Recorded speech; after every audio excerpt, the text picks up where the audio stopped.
रजनीश, ओशो, भगवान, यस। एक ही पहलू अनेक नाम। मैं बता दूं कि ओशो के पास 93 रोल्स रॉयस थी, लेकिन ओशो के पास इम्फाला भी थी जब वो मुंबई में थे, जब उस समय की सबसे बढ़िया गाड़ी थी। तो ओशो ऐसे नहीं थे कि उनके पास सिर्फ रजनीशपुरम, यूएस में जाने के बाद ही उनके पास 93 रोल्स रॉयस थी। वो जब भारत में भी थे तब भी वो बेस्ट ड्राइव करते थे। आपको ये समझना पड़ेगा कि ओशो के पास 93 रोल्स रॉयस क्यों थी, क्योंकि उनके पास 365 रोल्स रॉयस नहीं थी। उनके जो भक्त थे वो चाहते थे कि उनके पास हर दिन की एक गाड़ी होनी चाहिए।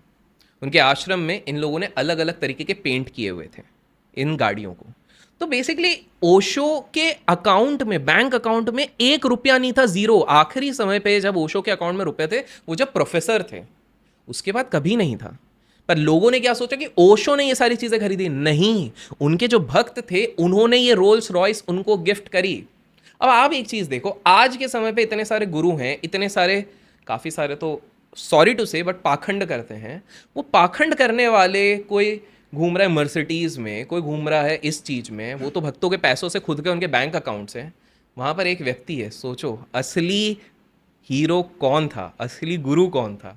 एक समय पे, आज की हम बात करते हैं, हम किसी गुरु को देखते हैं तो वो बहुत महंगे बैग्स लेके जा रहे हैं, किसी गुरु को देखते हैं महंगे गाड़ी में घूम रहे हैं, किसी गुरु को देखते हैं वो चॉपर में जा रहे हैं। उसी समय पे एक गुरु थे जिनके भक्तों ने उन्हें 93 रोल्स रॉयस दिए थे। रोल्स रॉयस का मालिक तक को आना पड़ गया था पूछने के लिए कि भाई साहब, मेरे पास इतनी गाड़ियां नहीं है, तुम्हारे पास कहां से आ गई, कौन हो तुम।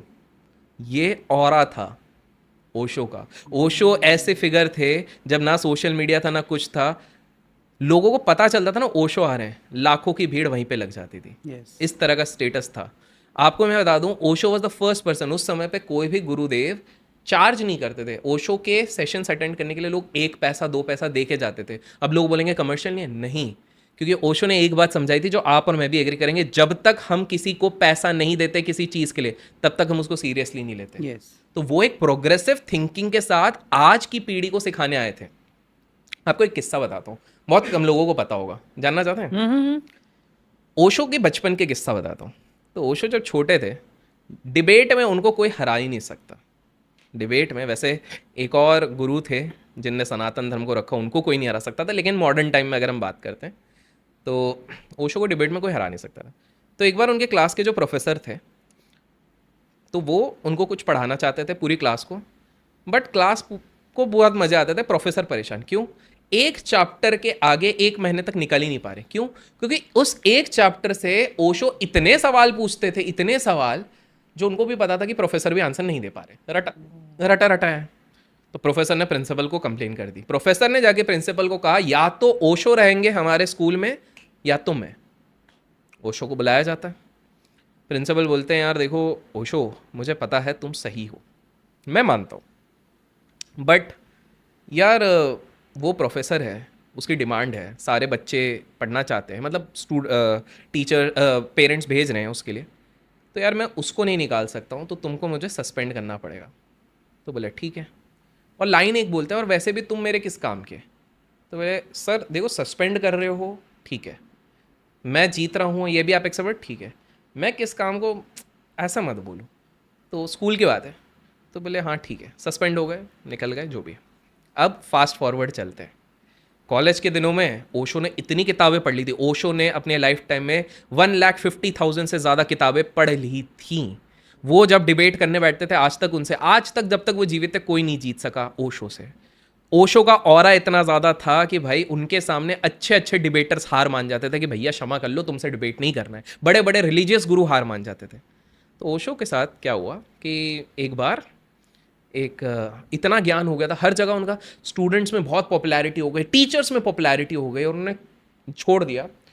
तो एक ना कॉलेज था एक गांव का, तो वो कॉलेज बोला कि यार हमारे ना प्रिंसिपल नियुक्त करना है, तो हम चाहते हैं आप आओ, आप इंटरव्यू ले लो, क्योंकि आपसे बढ़िया कोई जजमेंट नहीं कर सकता, ठीक है। तो ओशो बोले ठीक है, बिल्कुल हम आएंगे। ओशो जाते हैं वहाँ पे, और प्रिंसिपल का एक एप्लीकेशन किसका आया होता है? वही स्कूल वाले प्रिंसिपल का। Because of some financial issues उनको वो छोड़ के ये जाना पड़ा। इनकी हालत टाइट कि अरे भाई अब ये तो मुझे सिलेक्ट नहीं करेगा। ओशो कहता है शांत, आप डिजर्विंग हो, आपको मिलेगा, आपका फाइनेंशियल इशू है, मैं जानता हूँ आपको मिलेगा। लेकिन याद है ना आपने क्या कहा था, तुम मेरे किस काम के। सर्कल। ओशो तो गांधी जी से मिले। लोग कहते हैं कि गांधी जी की वो निंदा करते, नहीं, गांधी जी के कुछ प्रैक्टिसेस की। गांधी जी चरखा को प्रमोट करते थे, ओशो इंडस्ट्रियलाइजेशन को प्रमोट करते थे। वो कहते थे चरखा होगा तो एम्प्लॉयमेंट कैसे बढ़ेगी, डेवलपमेंट कैसे बढ़ेगी। आज हम लोगों ने क्या किया, इंडस्ट्रियलाइजेशन ही तो लिया है। करेक्ट। ओशो उसी की बात करते थे। ओशो यही कहे कि भाई इंडस्ट्रियलाइजेशन इज इंपॉर्टेंट। ओशो एक बार क्या हुआ कि ओशो अपनी ग्रैंड मदर के साथ रुकते थे, तो जैसे ही पता लगा कि गांव में आने वाले हैं गांधी जी, महात्मा गांधी जी अपना मोर्चा लेके निकल रहे हैं, एंड उस समय पर वो डोनेशन मांग रहे थे कि देश को आज़ाद करने के लिए और ये सारी चीज़ों के लिए जो भी है दान करो, ऐसा करके। तो उनके साथ उनकी वाइफ कठपुतली बाई भी चाहती थी। ओशो को जैसे ही पता लगा कि भाई, क्योंकि गांधी जी उस समय के सेलिब्रिटी, अरे गांधी जी आ रहे हैं, गांधी जी आ रहे हैं, मैं जाऊँगा, मैं जाऊँगा। तो 2 रुपये लेके घर से निकल गए कि भाई ठीक है। अब क्या हो गया कि उस समय पे तो कोई इंडिकेटर नहीं होता था, कहीं से पता नहीं चल सकता ना कि ट्रेन लेट हो रही है, ट्रेन फास्ट हो रही है, क्या हो रही है, किसी चीज़ का पता नहीं है। तो ये जब पहुंचते हैं तो पता लगता है कि भैया ट्रेन तो 8 घंटे लेट है। तो बहुत लोग 2 घंटे में, अब कौन रहेगा, वो सब लोग निकल गए, सिर्फ यही रुका। 8 घंटे बाद जब ट्रेन आती है, गांधी जी दिखते, अरे सब कहाँ चले गए, बहुत गिनती के लोग हैं, इतनी भीड़ होनी चाहिए, हुए नहीं। तो बच्चा देख के वो बड़े खुश हो जाते हैं, बच्चे इधर आओ। तो बच्चा देखते ही वो देखता है कंटेनर जिसमें सारा डोनेशन और ये सब है। वो पूछता है ये क्या है बाबू। तो बोले ये है जिसमें हम दान ले रहे हैं। बोले दान किसके लिए ले रहे हैं। तो बोले गरीबों के लिए। तो बोले ठीक है, ये दान पेटी मुझे दे दो। तो कठपुतली भाई हंसने लगती हैं, बोले अरे बेटा क्यों। बोले मेरे गांव में तो बहुत ज़्यादा गरीब हैं, तो आप दो या मैं दो, बात एक ही है, मैं ये लेके चले जाता हूँ और मैं इसको जाके बांट दूंगा। तो कठपुतली भाई हंसने लग जाती, पहली बार इस देश में कोई मिला है जो तुमको डिबेट में टक्कर दे रहा है। तो वो उसको समझाते हैं, तो वो कुछ नहीं, अपना कॉइन डाल के वो भाग के निकल जाता है। तो वो गांधी जी से पहले मिल चुके। तो ओशो की काफ़ी इस तरह से बड़े बड़े, जब वो विदेश गए थे, हॉलीवुड के बड़े बड़े सेलिब्रिटी अपने घर बेच के, करोड़ों की संपत्ति बेच के, अरबों की संपत्ति बेच के उनके आश्रम में आ जाते थे कि प्रभु आप ही हमारा मार्गदर्शन करो, आप ही हमको ज्ञान दो, आप ही हमको लिबरेट करो। जब रजनीशपुरम में ओशो का एनुअल इवेंट होता था, लाखों की संख्या में इंटरनेशनल लोग आते थे। आपको एक फैक्ट बताता हूँ, क्या आपको पता है इस दुनिया का सबसे ज़्यादा फोटोग्राफ्ड होने वाला इंसान कौन था। वो ओशो थे। सबसे ज़्यादा फोटोग्राफ्स उन्हीं की चलती थी। प्रॉब्लम ये हो गई कि जब ये विदेशी संस्थाओं ने इस पूरे चीज़ को मिटाने की कोशिश करी, इनने सारे जो फोटोज़ का वो क्या होता है, रील और क्या बोलते हैं, रोल्स, हाँ, सारे रोल्स उन लोगों ने नष्ट कर दिए।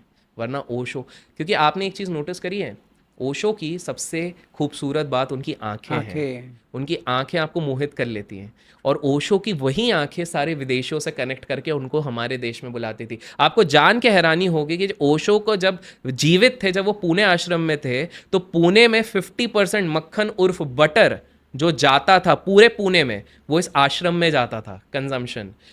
इतने फॉरेनर्स आते थे कि पुणे की अर्थव्यवस्था बढ़ गई थी। इतने फॉरेनर्स आते थे कि फॉरेन एक्सचेंज काउंटर आश्रम के अंदर रहता था, जो एयरपोर्ट में दिखता वो आश्रम के अंदर दिखता था। तो आप खुद सोचिए किस लेवल का। तो कोई व्यक्ति जब ऊपर जाएगा, जब लोगों के थॉट प्रोसेस को चैलेंज करेगा, तो क्यों नहीं होंगे उसके दुश्मन ज़्यादा। किसी से नहीं डरते थे ओशो, सीधे निडर होके बोलते थे।